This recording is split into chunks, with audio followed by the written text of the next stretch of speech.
Hello दोस्तों, आपका फिर से स्वागत है अपने चैनल स्टडीज ड्यूटी मोडोमियो में।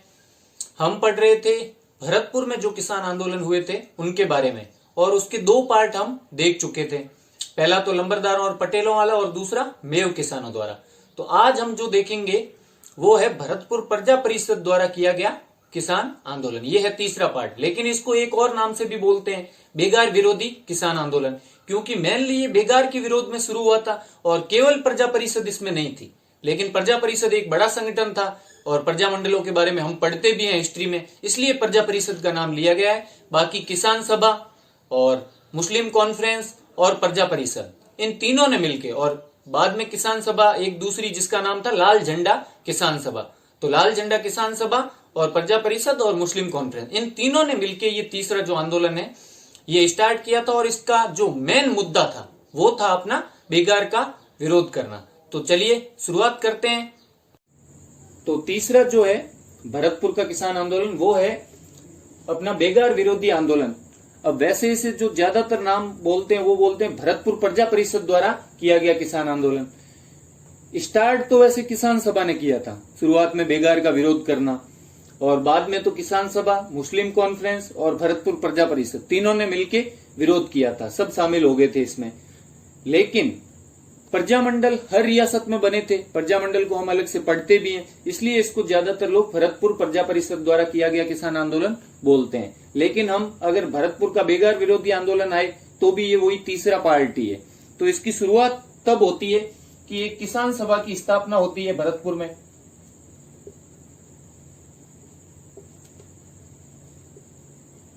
और ये होती है 1940 में। और इसके जो नेता होते हैं वो होते हैं मास्टर फकीर चंद।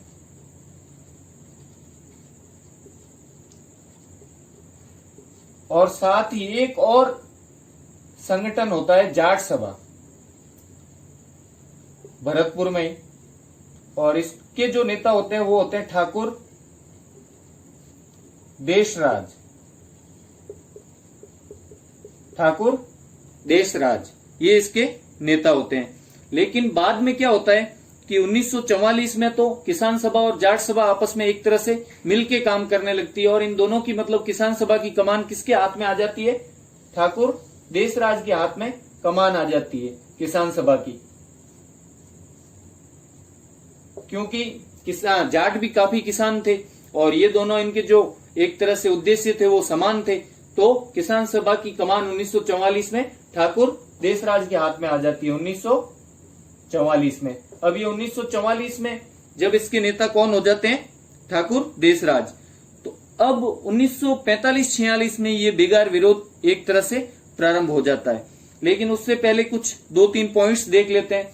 हमने जब पहला इसका आंदोलन पढ़ा था, भरतपुर का पहला किसान आंदोलन जो था लंबरदारों और पटेलों द्वारा किया गया, तो उसकी शुरुआत कहां से हुई थी कि एक किशनलाल जी जोशी थे, युवाओं ने उन्हें नेता चुना और उन्होंने पर्चे बांटे थे, हमने ये पढ़ रखा है। तो किशनलाल जी जोशी ने यहां भी इसमें भी सक्रिय भागीदारी निभाई और प्रजा परिषद के नेता भी थे वो। तो एक तो किशनलाल जी जोशी और एक जगन्नाथ काकड़, ये दो नाम आपको याद रखने हैं। क्यों ये नाम याद रखने? क्योंकि इन दोनों ने, एक तो हमारे किशनलाल जी जोशी और एक जगन्नाथ जी काकड़, इन दोनों ने एक अखबार निकाला था, किशनलाल जोशी प्लस जगन्नाथ काकड़, किसान नाम का अखबार निकाला था।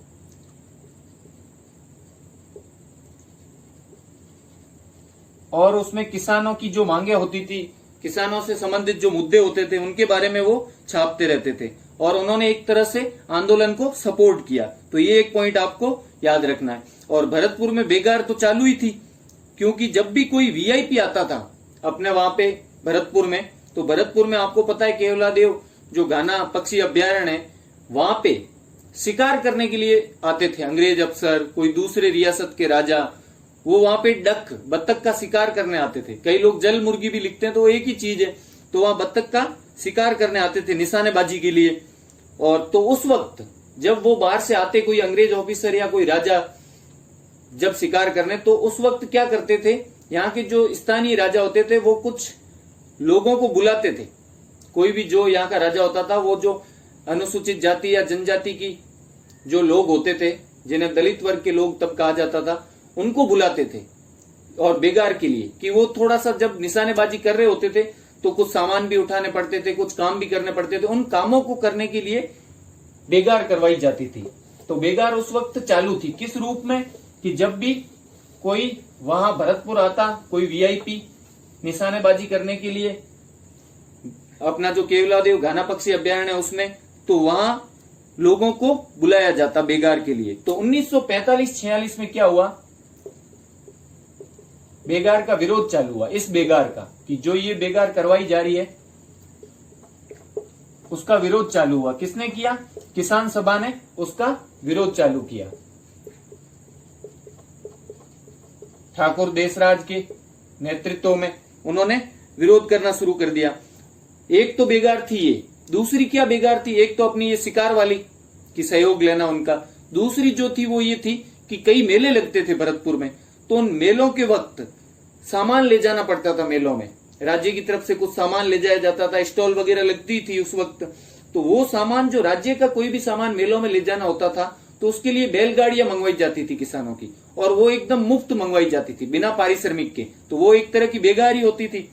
जो भी किसान अगर नहीं भी चाहते थे तो भी उनकी मर्जी के विरुद्ध बैलगाड़ियों पर सामान लादकर मेलों में ले जाया जाता था।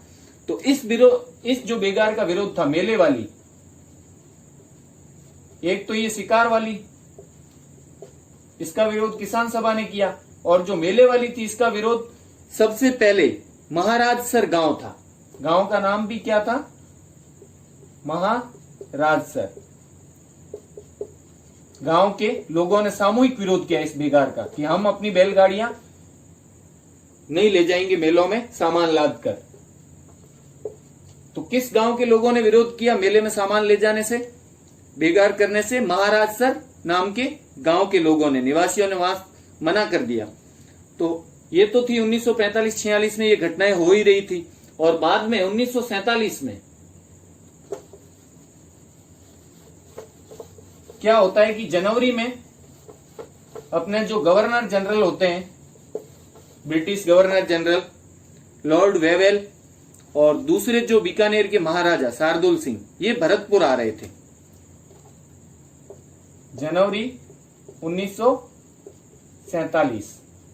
वैसे 4 जनवरी, ठीक है, इस दिन ये आए थे भरतपुर। कौन कौन आ रहे थे? एक तो जी गवर्नर जनरल लॉर्ड वेवेल, और प्लस बीकानेर महाराजा शार्दुल सिंह। ये एंजॉय करने आ रहे थे भरतपुर, निशानेबाजी करने, कि कुछ दिन वहां ठहरेंगे घाना पक्षी अभ्यारण्य में और निशानेबाजी करेंगे, डक मारेंगे, वहां पे बत्तख मारेंगे। निशानेबाजी करने के लिए मतलब मेहमान के रूप में आ रहे होते हैं। तो मेहमान जब आते थे तो उन्हें वहां ले जाते ही थे यहाँ के जो राजा होते थे वो अपने साथ में, कि चलो थोड़ा शिकार कर लेते हैं। तो उस वक्त 1947 में विरोध स्टार्ट किया प्रजा परिषद ने। और साथ में कौन मिल गए बाद में? जो लाल झंडा किसान सभा है, मुस्लिम कॉन्फ्रेंस है। ये विरोध किसने स्टार्ट किया? इसमें बेगार के लिए लोगों को बुलाया गया, जो भी अनुसूचित जाति, अनुसूचित जनजाति अब है, और पहले जो जिनको मतलब दलित लोग कहा जाता था, कोई भी जो मतलब कोई भी अपने जूतों का काम करते थे या लोहार का काम करते थे, जो भी उन्हें मिला, यहाँ तक दूसरे किसान थे उनको भी बुलाया गया, ऐसी बात नहीं है, लेकिन ज्यादातर उनको बुलाते थे वो बेगार के लिए। तो उस वक्त क्या किया, इस बेगार का विरोध किसने किया? प्रजा परिषद ने, भरतपुर प्रजा परिषद। अब भरतपुर का पढ़ रहे हैं तो भरतपुर प्रजा परिषद ही करेगी, अलवर प्रजा परिषद तो करेगी नहीं। तो भरतपुर प्रजा परिषद ने क्या किया?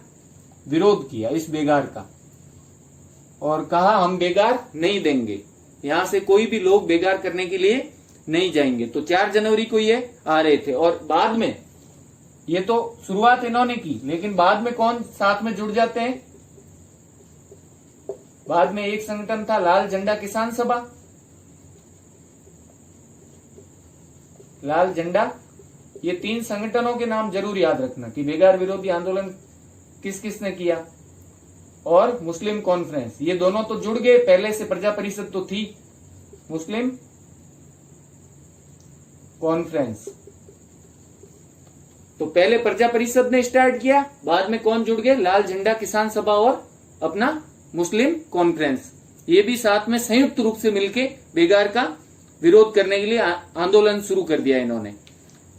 और आए कौन थे, वेवेल और शार्दुल सिंह। शार्दुल सिंह बीकानेर राजा थे और वेवेल थे उस वक्त अपने गवर्नर जनरल। और ये 4 जनवरी को वहां आए और बत्तख निशानेबाजी के लिए घाना पक्षी विहार जाने वाले थे। तो जब ये रेलवे स्टेशन पर पहुंचते हैं, वेवेल और शार्दुल सिंह,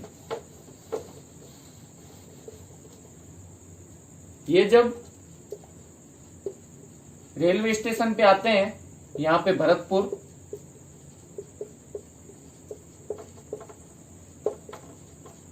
तो एक प्रजा परिषद के नेता थे मास्टर आदित्येंद्र।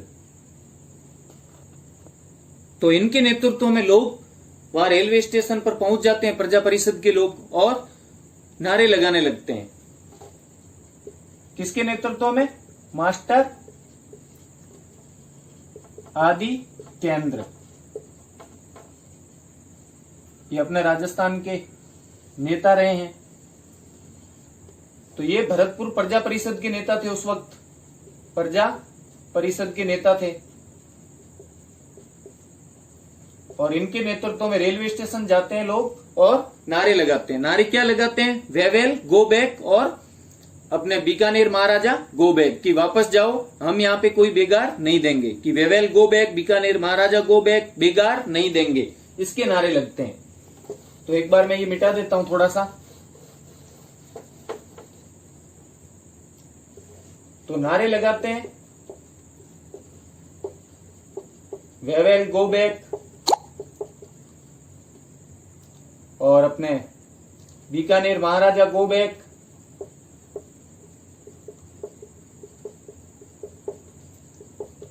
बेगार नहीं देंगे, कि निशानेबाजी करनी है तो खुद ही करो, साथ में किसी को नहीं भेजेंगे सामान उठाने के लिए। तो ये नारे लगाते हैं और वो बेगार का विरोध करते हैं। तो इनके साथ ठाकुर पूरण सिंह और जो सांवल प्रसाद चतुर्वेदी होते हैं, वो भी इनका साथ देते हैं और वो काले झंडे दिखाते हैं इनको। एक तो ठाकुर पूरण सिंह,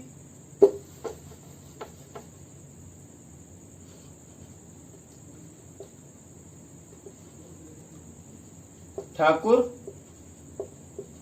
पूरण सिंह, और एक नेता और होते हैं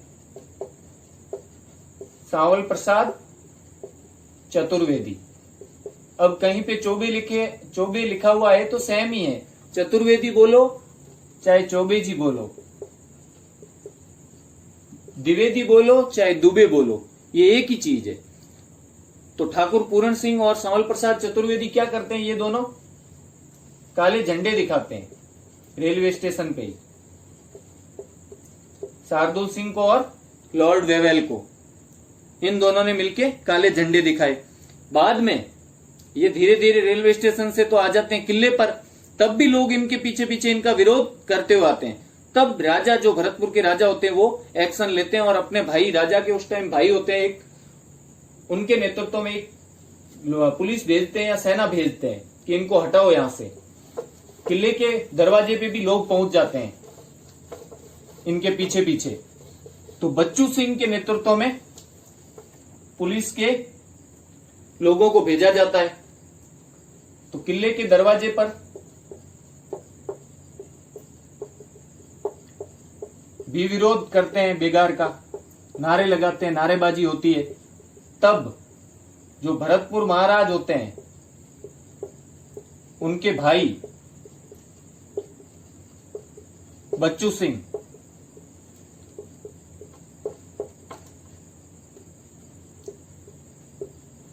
के नेतृत्व में सेना, तो अब क्या भेजेंगे, पुलिस भेजी जाती है एक तरह से इनको हटाने के लिए। और वो क्या करते हैं, बच्चू सिंह यहाँ पे जो एक तरह से आंदोलनकारी होते हैं या जो विरोध प्रदर्शन कर रहे होते हैं, वहां पे बैठे होते हैं धरने पे, एक तरह से उनकी पिटाई कर देते हैं। वैसे कोई किसी की मौत तो नहीं होती, लेकिन मतलब मारते बहुत बुरी तरीके से हैं, घायल भी हो जाते हैं। तो उसमें कुछ नेता होते हैं किले के गेट पे, जैसे राज बहादुर जी थे और अपने यही सांवल प्रसाद जो चौबे जी थे चतुर्वेदी, और साथ में मुकुट बिहारी जी थे, वो भी थे। तो यहाँ पे घायल हो जाते हैं, एक तरह से पिटाई की जाती है उनकी, आंदोलनकारियों की। पिटाई से घायल कौन कौन होते हैं या चोटिल कौन कौन होते हैं? तो एक तो अपने वही नाम है, सांवल प्रसाद जी चतुर्वेदी,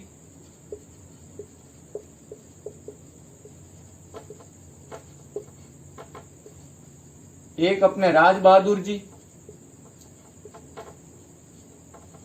और प्लस तीसरा मैं यहां लिख देता हूं, नीचे शायद दिखेगा नहीं, मुकुट बिहारी जी।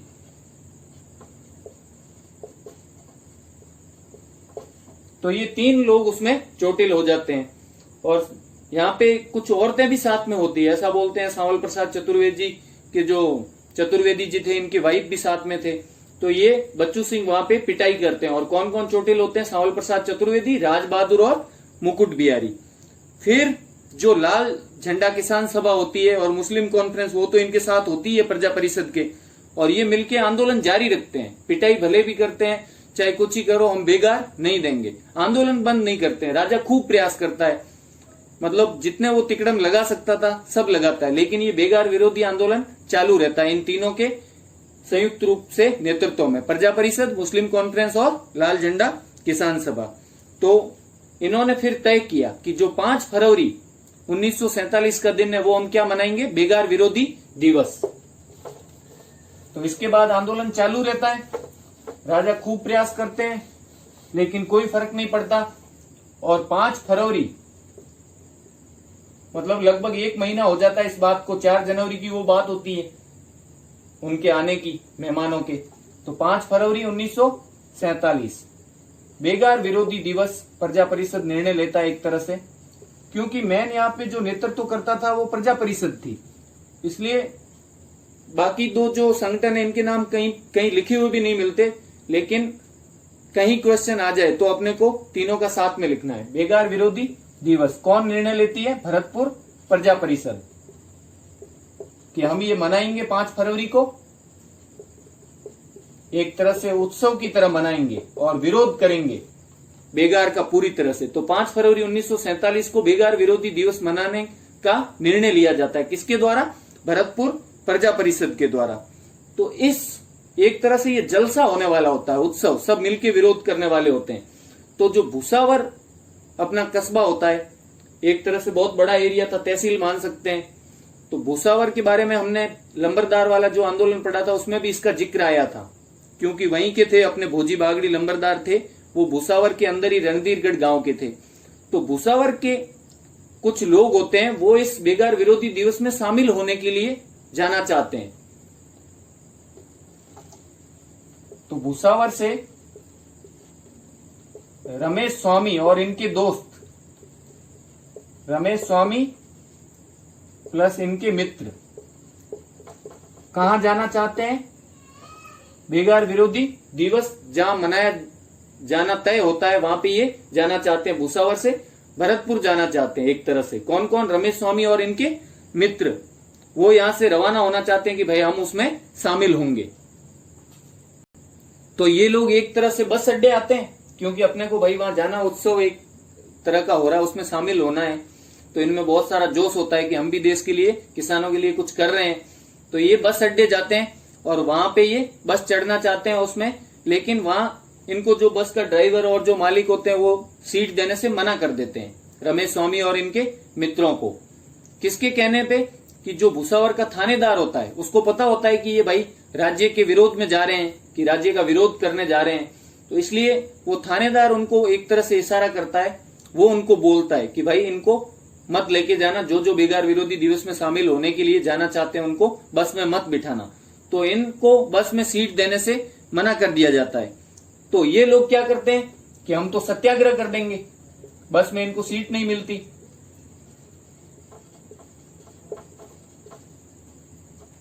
तो ये क्या कर देते हैं? सत्याग्रह। सत्याग्रह मतलब बस के आगे लेट जाते हैं कि जब तक हमें सीट पर नहीं बिठाओगे या बस में नहीं चढ़ाओगे तब तक हम आगे बस के आगे से नहीं हटेंगे, बस को जाने नहीं देंगे। और बस के आगे ये रमेश स्वामी लेट जाते हैं।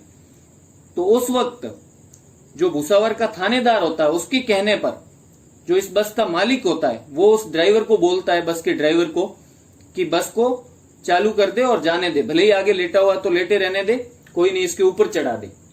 किसके कहने पे? भुसावर के थानेदार के कहने पे। कौन बोलता है? बस का मालिक। किसको बोलता है? बस के ड्राइवर को। लेकिन बस का ड्राइवर मना कर देता है।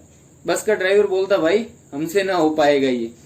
तो उस वक्त वो बोलता तू हट, अरे तेरे से नहीं हो रहा। तो और बस का मालिक खुद बस चलाता और इनके ऊपर से निकाल देता। उससे रमेश स्वामी की मृत्यु हो जाती है। एक तरह से देश के लिए शहीद हो जाते हैं, किसानों के लिए। तो बस का जो ड्राइवर था उसका नाम था चंदनमल पटवारी। वैसे ये कोई खास याद रखने जैसी बात नहीं है।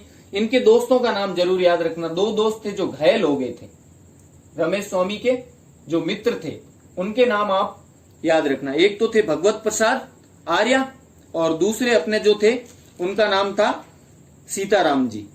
दोनों के नाम भगवान जैसे ही हैं। एक तो हमारे रमेश स्वामी जिनकी तो मृत्यु हो गई बस के ऊपर चढ़ाने से, और दूसरे जो हैं वो कौन है? भगवत प्रसाद आर्या और सीताराम जी। भगवत प्रसाद आर्या और दूसरे हैं सीताराम जी। ये 2 लोग इनके दोस्त होते हैं। तो ये भी घायल हो जाते हैं। इनके साथ भी मार पिटाई की जाती है। वैसे तो आगे लेटे हुए होते हैं, थोड़ी बहुत इनकी लगती है और बाद में मार पिटाई करते हैं। तो भगवत प्रसाद आर्या और सीताराम घायल हो जाते हैं और रमेश स्वामी की मौके पर ही मृत्यु हो जाती है बस को ऊपर चढ़ाने से। और कौन कहता है ये सारा करने के लिए, बस ऊपर चढ़ाने के लिए? तो मेन इसमें हाथ होता है वो होता है भुसावर के थानेदार का। भुसावर का जो थानेदार होता है वही उकसाता है बस के मालिक को कि भाई ड्राइवर को बोलो बस चढ़ा दे। लेकिन ड्राइवर खुद तो मना करता है। तो बस का मालिक खुद जाके ड्राइवर सीट पे बैठ के इनके ऊपर से बस निकाल देता है। तो ये एक दुखद घटना 5 फरवरी 1947 के दिन घटित होती है। रमेश स्वामी जी के नाम पे स्कूल भी है भुसावर में। तो इसके बाद भी ये आंदोलन जो है वो एक तरह से मतलब ज्यादा भड़क जाता है। इतनी बड़ी घटना हुई है, अब देश आजाद होने आ गया लगभग 5 फरवरी 1947। तो धीरे धीरे ये आंदोलन चलता तो रहता है और बाद में अपने को पता है मत्स्य संघ में भरतपुर शामिल ही हो जाता है। और 18 मार्च को तो मत्स्य संघ में शामिल होने पे बाद में एक तरह से ये बंद हो जाता है, क्योंकि तब तो एक तरह से भारत में राजस्थान का एकीकरण हो रहा होता है। तो उस तरह से इस अपने आंदोलन का, बेगार विरोधी आंदोलन या जो अपना प्रजा परिषद का आंदोलन है, किसान आंदोलन भरतपुर प्रजा परिषद द्वारा किया गया, उसका अंत होता है। तो ये एक मेन घटना है, बस ये पूछ सकते हैं। इसमें जो इम्पोर्टेंट क्वेश्चन है वो है रमेश स्वामी वाला मेन तो, और बाकी जो स्टार्ट में थे कि जो नेता थे, तो नेता तो अपन प्रजा परिषद में वापस भी पढ़ेंगे, जो किशन लाल जी जोशी है, अपने मास्टर आदित्येंद्र है, इनके नाम तो उनमें भी आएंगे। बाकी 2 और थे, पूरण सिंह जी और सांवल प्रसाद जी, जिन्होंने काले झंडे दिखाए और किले के गेट पे घायल हुए, राज बहादुर मुकुट बिहारी और सांवल प्रसाद जी चतुर्वेदी। और जो इनके दोस्त थे रमेश स्वामी जी के घायल हुए तो भगवत प्रसाद आर्य और सीताराम। मेन नाम है कि रमेश स्वामी कहाँ के थे, तो भुसावर के थे। कहाँ जा रहे थे? बेगार विरोधी दिवस में शामिल होने के लिए। बेगार विरोधी दिवस किस दिन मनाया गया? तो 5 फरवरी 1947। कौन कौन से 3 संगठन थे जिन्होंने बेगार का विरोध प्रारंभ किया संयुक्त रूप से? तो अपना पहला तो प्रजा परिषद, भरतपुर प्रजा परिषद, दूसरा लाल झंडा किसान सभा और तीसरा अपना जो मुस्लिम कॉन्फ्रेंस। तो और बाकी कि किले के गेट पे जो पिटाई की थी आंदोलनकारियों की, वो किसके नेतृत्व में की गई या किसने की? तो महाराजा के जो भाई थे बच्चू सिंह, उन्होंने की। ये इक्के दुक्के क्वेश्चन बनते हैं। मेरे को लगता है इंपॉर्टेंट क्वेश्चन एक तो यही है और दूसरा अपनी ये डेट है बेगार विरोधी दिवस वाली।